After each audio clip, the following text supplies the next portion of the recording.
Ayo. Nujul Eko Santoso, 27 tahun, warga Talang Jawa Tebing Tinggi 4 Lawang, Sumatera Selatan ini diringkus tim elang Satreskrim Polres 4 Lawang dan Unit Reskrim Polsek Tebing Tinggi saat berada di kawasan jembatan rel kereta api. Sempat terjadi kejar-kejaran antara tersangka pencuri kotak amal masjid ini dengan polisi, meski akhirnya tersangka menyerah. Pada polisi, tersangka yang kejahatannya sempat viral di media sosial karena terekam CCTV, mengaku 4 kali melakukan kejahatannya. Terakhir tersangka melakukannya di Masjid Al-Khoirah di kawasan Pasar Tebing Tinggi. Dari tersangka, polisi menyita kipas angin, payung, dan 2 kotak amal masjid.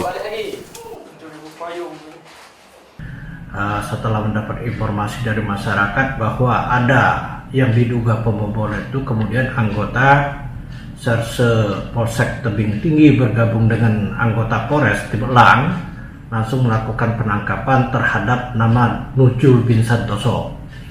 Dari pengakuan dari yang bersangkutan ini, memang yang bersangkutan ini adalah spesialis untuk pembobol masjid.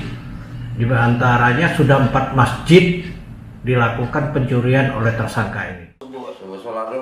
Polisi masih akan mengembangkan penangkapan karena tersangka melakukan kejahatannya bersama 1 teman lainnya. Sukma Aldino, Kompas TV, 4 Lawang, Sumatera Selatan.